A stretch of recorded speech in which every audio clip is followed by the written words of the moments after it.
बिस्मिल्लाहिर्रहमानिर्रहीम। अस्सलाम वालेकुम व्यूवर्स। ये कैटल कॉलोनी का सीरत पब्लिक स्कूल का एक प्रोजेक्ट है। 10 किलोवाट का सिस्टम ये पहले से लगा हुआ था, जो 3 साल से नहीं चल रहा था। और ये ट्यूबलर बैटने लगाई हुई हैं 8। इनका भी बहुत बुरा हाल हुआ है। आप कंडीशन देख लें, वायरिंग किस तरह हुई है, किसी अनाड़ी का लगा हुआ है ये। और उसने विद मटेरियल 13 लाख में लगा के दिया है और 28 पैनल 330 वाट के, और ये 5-5 किलोवाट के 2 इन्वर्टर हैं।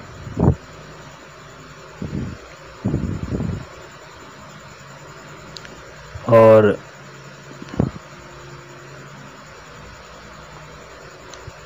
दोनों इन्वर्टर की जो कैपेसिटी है, सोलर कैपेसिटी, वो 4000 वाट है और बैटरी मोड के ऊपर 5 किलोवाट का लोड उठाते हैं। ये इनवर्क्स के इन्वर्टर हैं, एक्सपर्ट सीरीज का। जो ये बेकार सीरीज गई है, तो इनका BMS भी सही नहीं है, बैटरी मैनेजमेंट सिस्टम, क्योंकि बैटरियां फटा भी दी इन्होंने। बस वो नाड़ी का लगा हुआ सिस्टम है, उसने सही सेटिंग नहीं की। और जब मैंने इन सिस्टम को ऑन किया तो 80 एम्पेयर की चार्जिंग दी हुई है। और ये बैटरी फटी है। अभी दीवार पे भी आपने देखा होगा निशान लगे हुए हैं तेज़ाब के, और टर्मिनल भी जो है ना इसका जल गया है बैटरी का।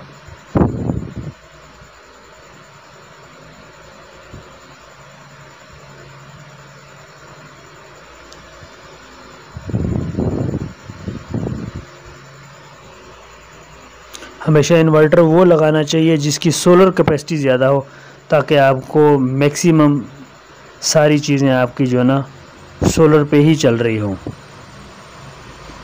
बैटरी भी साथ चार्ज होती रहे पूरा दिन,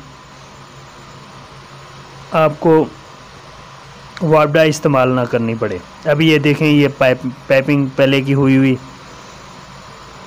वायरिंग देख लें, जगह जगह पे जॉइंट लगे हुए, कोई तरतीब नहीं थी। और केबलों को जगह जगह जॉइंट लगा के नट बोल्ट लगाए हुए थे। अगर वो प्लेटों को धोते भी थे तो तब भी उनको करंट लगता था, क्योंकि नीचे सारी केबलें नंगी थी। ये देख ले आप, ये मेन जा रही है, ये 25 mm की उसने मेन डाली है। ये कहाँ की लॉजिक बनती है कि आप सोलर प्लेट को जो है ना आप 25 mm की केबल लगाएं। तो ये कोई अनाड़ी ने डिज़ाइन किया और लगाया ये सारा। 4 mm या 6 mm आप इस्तेमाल करें, जितने एम्पेयर इनके बनते हैं। इतने एम्पेयर तो नहीं है, अगर एम्पेयर ज़्यादा हो। अब ये देखें आप, केबलें किस तरह जली हुई, जगह जगह जॉइंट लगा के उसको फिर नट बोल्ट किया हुआ है। ये देखें,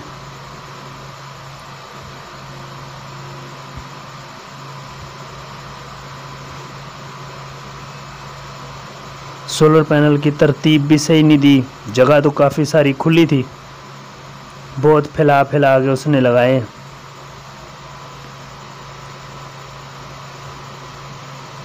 अभी टीम लगी हुई है, सारे पैनल्स को साफ़ करेंगे, फिर पैनल को चेक करेंगे कि इसके अंदर कोई पैनल ख़राब तो नहीं है, एफिशिएंसी जिसकी कम आ रही हो। सारा चेक करने के बाद फिर कंड्यूटिंग करेंगे सारी। ये देखें आप, पाइपिंग सारी हो गई है।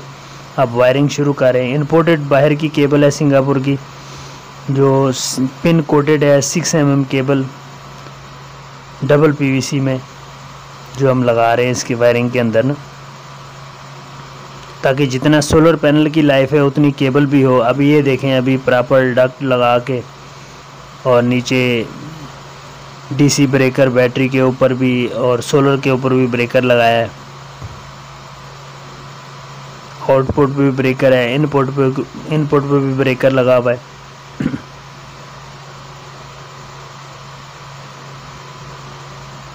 ये AC पैनल लगाया हमने, जो इनपुट आउटपुट अभी आपको कहीं भी वायर लटकती हुई नज़र नहीं आएगी। प्रॉपर खूबसूरती से फ्लेक्सिबल में केबल आ रही है सारी।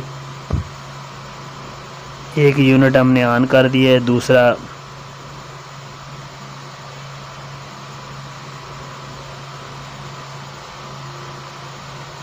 दूसरे की भी सेटिंग हो गई है। अब ये देखें, ये जो टर्मिनल जल गया था उसकी जगह हमने बड़ी एक चिपटी लगा के उसको आर्जी तौर पर चला दिया है।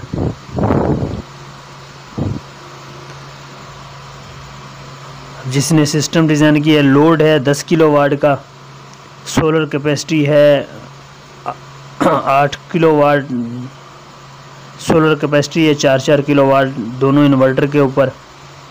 तो उसमें भी मुश्किल से 3 किलोवाट, जब 12 बजे का टाइम आता है तो फिर जाकर 3 किलोवाट एक इन्वर्टर के ऊपर आ रही होती है सोलर की जो है ना कैपेसिटी। तो ये जिसने डिज़ाइन किया है बहुत गलत किया है। कम से कम इन्वर्टर तो अच्छे लगाता। अब ये पुराने 2016 मॉडल जो है ना वो इन्वर्टर लगा दिए जो सही तरीके से काम भी नहीं कर रहे। अभी आप देखें किस तरह खूबसूरती के साथ उनके सोलर का और बैटरी के ब्रेकर अलग अलग लगाए।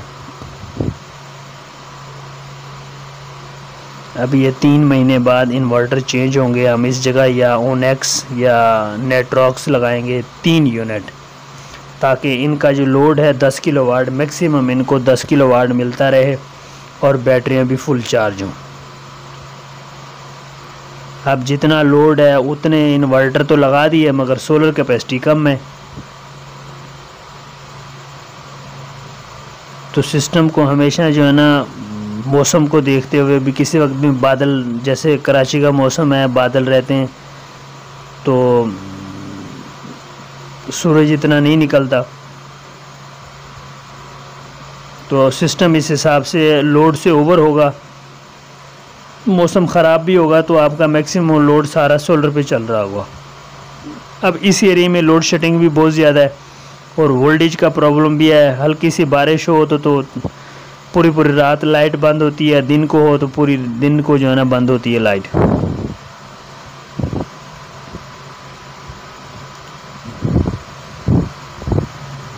ये इन्वर्टर पहले बिल्कुल बंद पड़े हुए थे, हमने काफ़ी अरसे से इनको सर्विस करके इनको सेट किया है इन्वर्टर को, और बैटरियां भी बिल्कुल एंड पर ही हैं।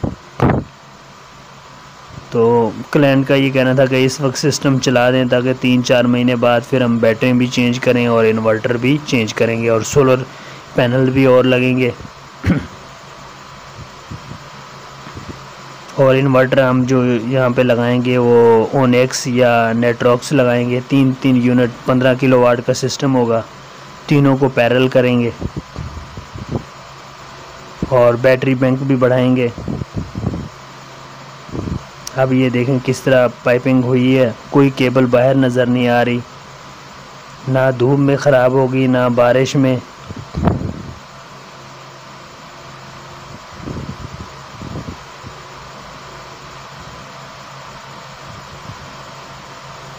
अब जिस वक्त हमने वीडियो बनाई उस वक्त ये 12 बजे का टाइम था, बारिश भी हो रही थी।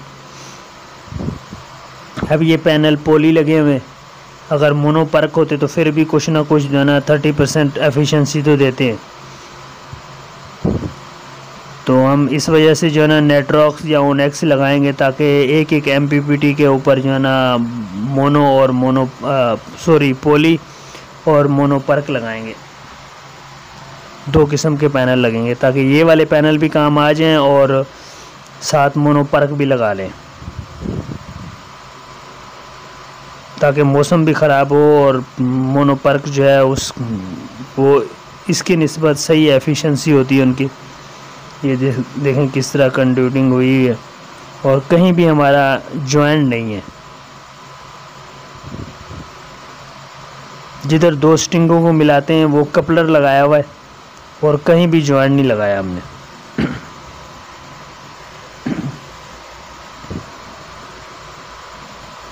और पानी वाला पाइप इस्तेमाल किया है क्योंकि ये धूप में ख़राब भी नहीं होता।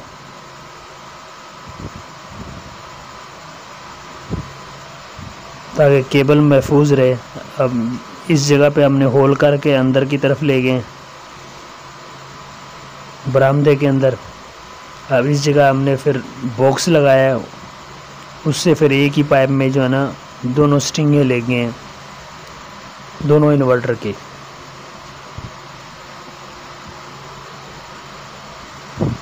ये देखिए इस तरह आ रही है इन्वर्टर 1 और इन्वर्टर 2 की केबल।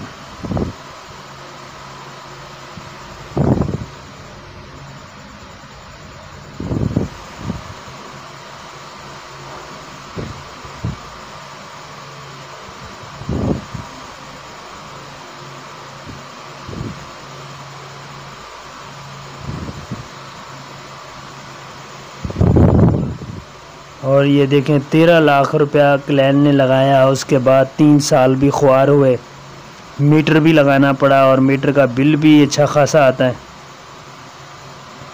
सिर्फ एक अनाड़ी का डिज़ाइन करने का, ये देखें विद मटेरियल लिया उसने, फिर वो सस्ते इन्वर्टर लगा दिए और वो भी 2015-16 मॉडल के जो बिल्कुल नाकाम हुए, जिनकी सोलर कैपेसिटी 4000 वाट है और इन्वर्टर 5 किलो वाट का, और लोड टोटल स्कूल का जो है वो 10 किलो वाट ही है। अब बैटरियां कहाँ से चार्ज होंगी, और 4 किलो वाट लो सोलर कैपेसिटी है तो मैक्सिमम 2700 वाट तक वो दे रहा है। और 12 बजे के टाइम पे जाके 3 किलो वाट जो है ना सोलर की एफिशिएंसी जो आ रही है 3 किलो वाट हो रही।